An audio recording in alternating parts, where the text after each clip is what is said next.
మహాలక్ష్మి తల్లి ఎవరు? దరిద్ర దేవత ఎవరు? ఆదిలక్ష్మి ఎవరు? జ్యేష్ఠాదేవి ఎవరు? ఇప్పుడు మనకు వచ్చేదంతా కూడా జ్యేష్ఠ అమావాస్య వస్తుంది. మరి ఆ రోజు ఏ దేవతను పూజ చేయాలండి గురువుగారు అంటే, దీపమూర్తులు ఇటు పెట్టు, దేవుడే పెట్టు, దీపమూర్తులు మాయ పెట్టు, ఎర్ర దీపమూర్తులు పెట్టు, నల్ల దీపమూర్తులు పెట్టు అనేటటువంటి బ్యాచి వాళ్ళకి తెలియనటువంటి కపట బ్రాహ్మణ, కపట జ్యోతిష్కుల, కపట మంత్రగాళ్ళకి తెలియనటువంటి విష్ణు పురాణంలో ఉన్నటువంటి ఒక కథ చెప్తాను, జాగ్రత్తగా వినండి. జ్యేష్ఠుడు అంటే ఎవరండి? పెద్ద అని అర్థం. ఈ జ్యేష్ఠ మాసము అంటే ఆ యొక్క జ్యేష్ఠాదేవి ఉద్భవించింది. క్షీరసాగర మథనం చేస్తున్నారు దేవతలు, రాక్షసులు. మేరు పర్వతాన్ని పెట్టారు కవ్వం కింద. విష్ణుమూర్తి ఏమో ఇలాగా కూర్మావతారం ఎత్తి పర్వతాన్ని లేపాడు, పడిపోకుండా చిలుకుతూ ఉంటే ముందేమొచ్చింది? ఫస్టే అమృతం వచ్చేయలేదండి. ఫస్ట్ ఏం వస్తుందండి? విషం వస్తుంది. చెడ్డయి ఫస్ట్ వస్తాయి కదా. తాగేశాడు శివుడు. ఐరావతం వచ్చింది, ఇంద్రుడు పట్టుకెళ్ళిపోయాడు. కల్పవృక్షం వచ్చింది, స్వర్గానికి ఆయన పడిపోయాడు. మొత్తం అన్నీ ఇంకా. ఆ తర్వాత కామధేనువు స్వర్గం వశిష్ఠుడికి ఇచ్చారు. ఈ విధంగా చేసుకుంటుంటే మహాలక్ష్మి తల్లికి ముందు జాగ్రత్తగా వినండి, ఇక్కడే ప్రారంభం అవుద్ది. లక్ష్మీదేవికి ముందు జ్యేష్ఠాదేవి వచ్చింది. అందుకనే జ్యేష్ఠ అంటే పెద్దది. ఎవరికి? లక్ష్మీదేవికి పెద్దక్క. వెంటనే ఫాలోడ్ బై లక్ష్మీదేవి. అంటే జస్ట్ లక్ష్మీదేవి ముందు రావడం అంటే ట్విన్స్ అనమాట. వీళ్ళు కవల పిల్లలు అంటారు కదా, అలా అనమాట. లక్ష్మీదేవి ఆవిడ నీడ ఒకేసారి ఉద్భవించారు. రాగానే జ్యేష్ఠాదేవిని పెళ్లి చేసుకునే మనగాడు ఎవడున్నాడు అసలు? ఆమెను భరించగలిగేవాడు. అందరికీ ఒకే ఒక మొగుడు. ఎవరు? శ్రీ మహావిష్ణువు. యూట్యూబ్ చరిత్రలో ఒకే ఒక మొగుడు. ఎవరు? కమాండింగ్ చేసి నిజాలను నిర్భయంగా చెప్పగలిగేటటువంటి వాడు ఒకే ఒకడున్నాడు. ఎవడో మీకు తెలుసు. కాబట్టి ఇప్పుడు మనం ఏం చేస్తామంటే, ఆ శ్రీ మహావిష్ణువు దగ్గరికి వస్తుంది లక్ష్మీదేవి. సత్వ రజస్తమో గుణాలకి పరాభక్తికి అతీతంగా ఉన్నవాడు చేసుకోవాలి. ఆవిడ స్వయంవరం విష్ణుమూర్తిని సెలెక్ట్ చేసుకుంది. ఇలా వెళ్ళి పాద నమస్కారాలు పెట్టింది. ఇప్పుడు మీరు సింధూరం పెడతారు కదండి. మనకు వివాహాలు 8 రకాల వివాహాలు ఉన్నాయి.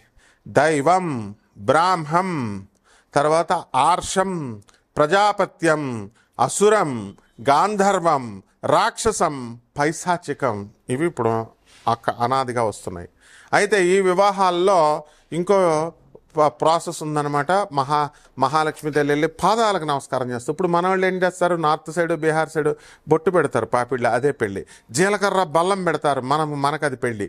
ఇలా శ్రీ మహాలక్ష్మి తల్లి పాదాలకు, విష్ణుమూర్తి పాదాలకు నమస్కారం పెట్టడమే పెళ్ళి. పెట్టగానే ముందు లక్ష్మీదేవి కంటే ముందు ఆమె నీడ వెళ్ళి పెట్టేసిందనమాట, పాదాలు ముట్టేసుకుంది. ఆవిడే దరిద్ర లక్ష్మి, జ్యేష్ఠాదేవి. శ్రీ మహావిష్ణువుని ముట్టేసుకుంది, పెళ్ళి అయిపోయింది. తర్వాత సెకండ్ వైఫ్ లక్ష్మీదేవి అనమాట, మనం పూజ చేసే ఆవిడ. అయితే నాకు హక్కులు ఫస్ట్ వైఫ్కే ఎక్కువ కదా, అందువల్ల మరి నా పరిస్థితి ఏంటి అంటే, ఈ జ్యేష్ఠాదేవి ఎక్కడ ఉంటుందో అక్కడ రోగాలు వచ్చేస్తాయి, దరిద్రం వచ్చేస్తాయి. జేబులో రూపాయి సిగరెట్ కాల్చుకోవడానికి కూడా 10 రూపాయలు కూడా ఉండవు అస్సలు. ఇంకా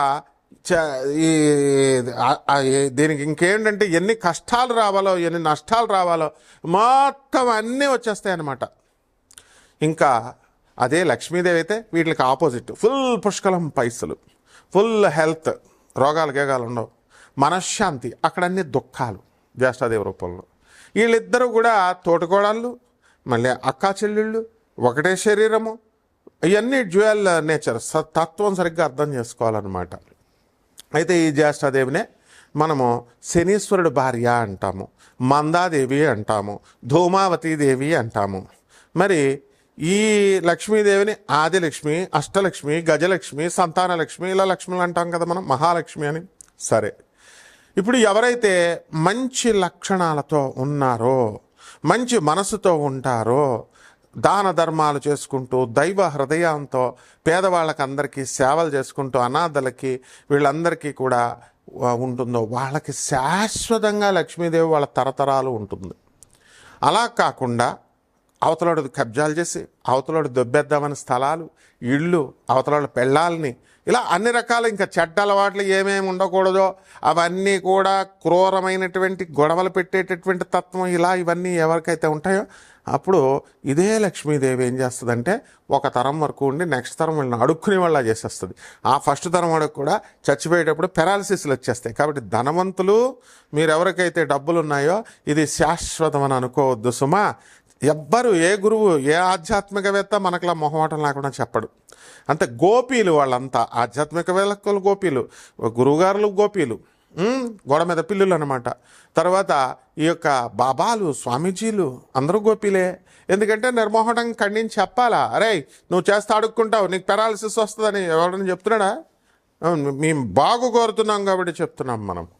అయితే ఇప్పుడు ఈ ఎవరైతే భార్యాభర్తల మధ్య కొట్టుకుంటున్నారో, డైవర్సులు తీసుకుంటున్నారో, ఇలా దరిద్రపు అలవాటులు ఇలాంటివన్నీ కూడా ఉన్నటువంటి వాళ్ళందరినీ కూడా లక్ష్మీదేవి ఏదో ఒక జనరేషన్ ఉండి ఆ ఎండింగ్ జనరేషన్లో మిమ్మల్ని పక్షవాతం, హార్ట్ అటాక్లు ఇలాంటివన్నీ రోగాలన్నీ రప్పించేసి the energy transfers, law of conservation of energy.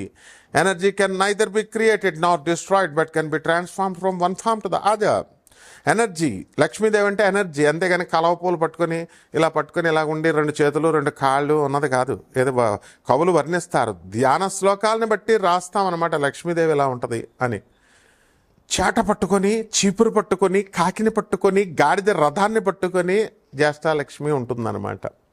ఇక మహాలక్ష్మి కమలే కమలాలయే, కల పువ్వు నుంచి పుడుతుంది. కాబట్టి ఈ లక్ష్మీదేవి పర్మనెంట్ కాదు అని చెప్పారు. కరెన్సీ అంటే నా నుంచి నీకు, నీ నుంచి ఇంకొకళ్ళకి అలా ప్రవహించేటటువంటి దాన్ని క్రియాశక్తి అంటారు.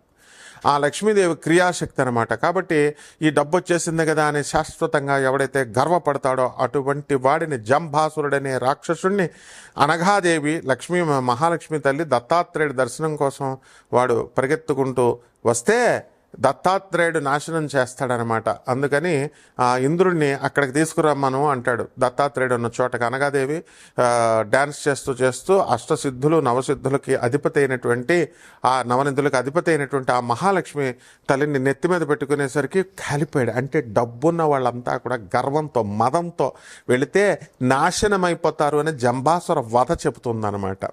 ఎవరైతే దాన ధర్మాలు ఇవి అన్నీ చేసుకుంటూ గర్వం లేకుండా సాటి మనుషులుగా ఇతర మనుషులు ఉంటారో వాళ్ళ తరాలు కూడా శాశ్వతంగా మహాలక్ష్మి ఉంటుంది. ఎవడ చేస్తాడండి అని, నేను మా సంతానం పోతే మాకేంటి, ఓ 10 తరాలో 100 తరాలో సంపాదించేదాకా అవతలను కబ్జా చేసేద్దామంటారు.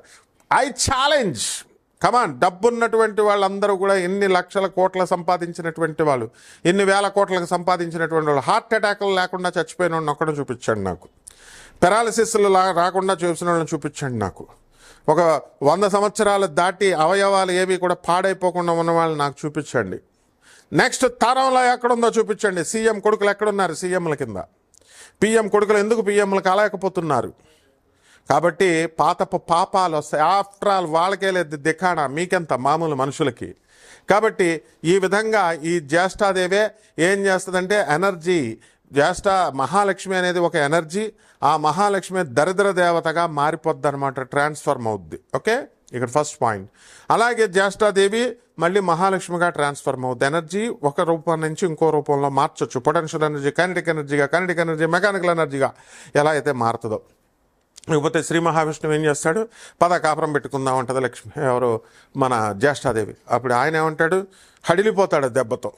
అడిలిపోయి నేను ఎక్కడుండాలి అంటుంది, పాతాళం వెళ్ళి తపస్సు చేసుకోను. ఎందువలన, ఎవరెవరైతే భార్యాభర్తలు ఇద్దరు కొట్టుకుంటున్నారో అక్కడికి వెళ్ళు. ఎవరెవరైతే దర్జాగా కాళ్ళు ఊపుతూ ఉంటారు బెడ్ మీద, పెద్ద ఈడేదో మోనార్క్ లాగా.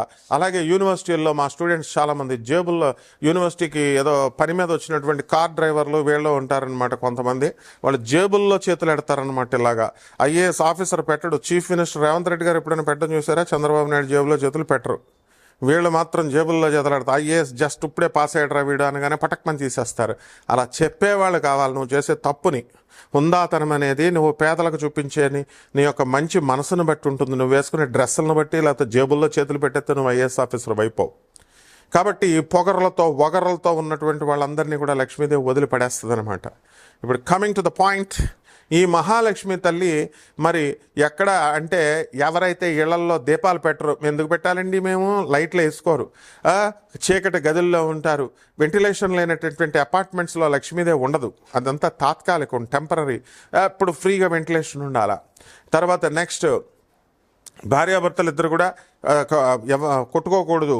వార్ధక్యంలో ఉన్నటువంటి ముసలి వాళ్ళని, అత్తగారిని, తల్లిదండ్రులని చూసుకోవాలా. మరి వీళ్ళందరినీ చూసుకోకపోతే లక్ష్మీదేవి ఉండదు, జ్యేష్ఠలక్ష్మి కింద మారిపోతుంది. సో ఈ శనీశ్వరుడే శ్రీ మహావిష్ణువుగా ట్రాన్స్ఫర్మ్ అవుతాడు. అలా చాలా ఉన్నాయి రహస్యాలు. ఈ రహస్యాలన్నీ మనం నెమ్మదంగా నన్ను ఫాలో అవుతూ ఉండండి. ముల్లపూడి సత్యనారాయణమూర్తి ఫాలో అవుతూ ఉంటే మన ఛానల్ని తప్పకుండా నెక్స్ట్ కంటిన్యూషన్ ఎలా మారుతుంది. చాలా స్టోరీలు ఉంటాయి, 100 కథలు చెప్పుకోవచ్చు అనమాట మనం. లక్ష్మీదేవి దరిద్ర దేవత, ఎలాగ అక్కా చెల్లెళ్ళు, సవత్తల్ల, మనుషుల్లాగా ఒకళ్ళొకళ్ళు తోడుకోవడల్లా, అవన్నీ చెప్పుకుందాం. ఈ ద్వాదశ రాశులకి ఈ యొక్క లక్ష్మీదేవి యొక్క ఈ సంవత్సరం అంతా కూడా దరిద్ర దేవత ఎలాగా రూపాంతరాలు చెందుతుందో మనం ఈ ద్వాదశ రాశి ఫలితాలు ఈ సంవత్సరం వరకు మనం చెప్పుకుందాం. చూడండి, ఒక్కొక్కటి విడిగా చెప్తాను. కన్యారాశి వాళ్ళు ఏమండి, మొన్న నేను కన్యారాశి వాళ్ళకి చెప్పానండి, ఏమండి మీరు కనుక నేను చెప్పినట్టుగా చక్కగా చేసుకోండి, ₹1 కూడా ఖర్చు అక్కర్లేదు, పేద ప్రజలకి, అనాథ పిల్లల పట్ల దయ కలిగి ఉండండి, సాధువుల పట్ల దయ ఉండండి అని. వాళ్ళ ఇంట్లో తేనె పట్టు పెట్టిందండి, అది కూడా దేవుడి గదిలో పెట్టింది. లక్ష్మీదేవి వచ్చేటప్పుడు చక్కగా ఇలాగా తేనె పట్టు పడుతుందన్నమాట. అలా కాకుండా ఎవరైతే దాన ధర్మాలు చేయకుండా పిసినారులుగా క్రుక్కెడ్గా ఉంటారో వాళ్ళకి బ్యాండ్ వేసేస్తుందండి లక్ష్మీదేవి.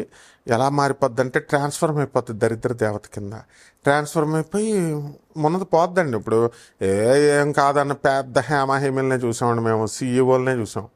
ఒకడు వచ్చాడు, వాడిని వెంకయ్య నాయుడు దగ్గరికి పంపాను నేను. తర్వాత రెండో వాడిది మాధవీలత బీజేపీ లీడర్ దగ్గరికి పంపించాను, రవి నిమ్మగడ్డ వాడి పేరు. ఇంకొకరిని మన ఎవరు Madhavi Latha BJP leader and Venkaiah Naidu గారు.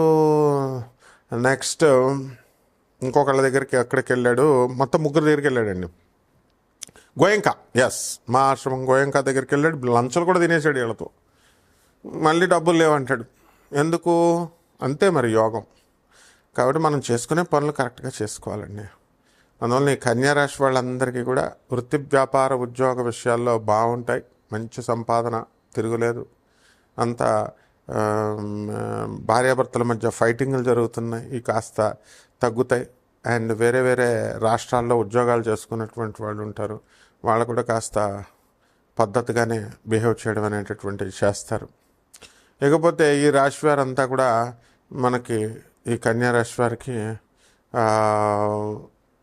వృత్తి, వ్యాపార, ఉద్యోగాలతో పాటు వివాహాలు కానటువంటి వాళ్ళకి వివాహాలు అవుతాయి. ఎవరైతే కట్నాలు అధికంగా కావాలని పీడిస్తారో వాళ్ళని దరిద్ర దేవత పట్టుకుంటుందండి. ఎవరైతే ఆడపిల్లల్ని పీడిస్తారో కట్నాల కోసం వాళ్ళకి గ్యారంటీ అనమాట, ఆ జనరేషన్లో అదే కోడలు వీళ్ళకి తిండి పెట్టదు.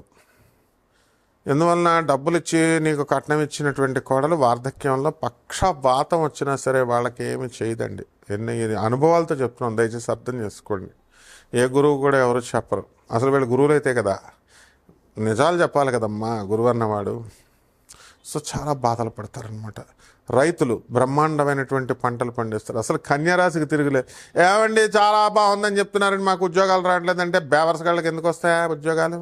ఉద్యోగాలు లేవా ఊళ్ళో? చిన్నో చితకో చెయ్యాలి. నువ్వు ఏమైనా కలెక్టర్ పోస్టులు కావాలా, లేకపోతే పెద్ద పెద్ద సీఈఓ పోస్టులు కావాలని నువ్వు రూల్స్ పెడితే దేవుడు నీకు ఎందుకు ఇస్తాడు? ఏదొస్తే అది దూరాల, అది నేర్చుకోవాలా. కాబట్టి అలాంటి మహానుభావులు ఉన్నారు, ఒక 10% ఉంటారు. అలాంటి వాళ్ళకి ఉద్యోగాలు దొరుకుతాయండి. మిగతా వాళ్ళదంతా కూడా ఈ బాగా బలుపు బేరాలండి ఇవన్నీ కూడా. ఈ బేరాలకు ఎప్పటికీ ఎన్నటికీ కూడా ఉద్యోగాలు రావు. మీ వ్యక్తిగత జాతకాల కోసం చక్కగా సంప్రదించండి. ఏంట్రా బాబు తిడతా చెప్తున్నాడు, ఈయన వ్యక్తిగత జాతకం మనం ఏం కలెక్ట్ చేయం కదా, డబ్బులు ఏం కలెక్ట్ చేయం మనం. కాబట్టి తప్పకుండా మనము నాన్ కమర్షియల్ ఆస్పెక్ట్తో మనం చెప్తాం. కాబట్టి డెఫినెట్గా పాపం అలా వచ్చేవాళ్ళు ఉంటారు. బాగా ఫర్ యువర్ ట్రాన్స్ఫర్మేషన్, లక్ష్మీదేవి దరిద్ర దేవతగా కాదు, మీ యొక్క ఎవల్యూషన్ కోసం కూడా, మీ యొక్క డెవలప్మెంట్ కోసం కూడా నాసా రిపోర్ట్స్ని చూసి చెప్పే వరల్డ్ ఆర్డర్ నెంబర్ 1 జ్యోతిష్కుని నేను. కమాన్ చెక్. ఈ ఒక్క వీడియో చూసి ఎవడైనా కాల్ చేస్తే మాత్రం ఊరుకోను. ముల్లపూడి సత్యనారాయణమూర్తి వీడియోస్ చూడాలి, ఏ రేంజ్లో ఉంటాయో చూసిన తర్వాత అప్పుడు రావాలన్నమాట మన దగ్గరికి. ఓకే, కాబట్టి పరిహారాలు కొన్ని చేసుకోవాలండి. సాధువులకి సేవలు చేసుకోండి, అనాథ పిల్లలకి దానాలు ధర్మాలు చేయండి, వికలాంగులకి దాన ధర్మాలు చేయండి, పేదవారికి చేయండి. ఇక పరిహారాల దగ్గరికి వచ్చేసరికి కన్యారాశి వారికి శని జపం చేయండి, శని స్తోత్రాలు చదవండి, శనికి కిలోం పావును నల్ల నువ్వుల్ని నల్లని వస్త్రాన్ని పేద బ్రాహ్మణులకి శనివారం నాడు ఉదయం 8 గంటలకి దానం చేసుకోండి. దశ మహావిద్యల్లో ఒకటైనటువంటి భువనేశ్వరి అమ్మవారి యొక్క హోమాన్ని మీ ఇళ్లలో జరిపించుకోవడం ద్వారా అద్భుతంగా మీకు పనిచేస్తుంది. రావి చెట్టు చుట్టూ నీళ్లు పోసి ప్రదక్షిణాలు 108 టైమ్స్ ఓం శనైశ్చరాయ నమః, ఓం శనైశ్చరాయ నమః అంటూ చేయండి. అంతేకాని శనిని అవమానించిన, శనిని ముట్టుకోకుండా, శని దర్శనాలు చేసుకున్న తర్వాత కాళ్ళు కడుక్కున్న, గుడ్డలు అక్కడ ఎవడో పనికి మాలిన పంతులు చెప్పాడని శనీశ్వరుని నల్లబట్టలు అక్కడ వదిలేయడం, ఎవరో చచ్చిపోయిన వాళ్ళకి ఇళ్ళకెళ్ళి ముట్టుకున్నట్టు అక్కడ బట్టలు అక్కడ వదిలేయడం, ఇలాంటివి చేస్తుంటారు. శనీశ్వరుడు తోలు తీసేస్తాడు. నేను చెప్పిందే అథారిటేటివ్, అర్థమైందా? Not the bloody others idiots who insults శనీశ్వరుడు. మీరు పాపాలు చేయడం ఏంటి, మీరు తప్పులు చేయడం ఏంటి, శనీశ్వరుడిని ఇన్సల్ట్ చేయడం ఏంటి? ఇవన్నీ జాగ్రత్తగా ఫాలో అవ్వండి. శుభమస్తు.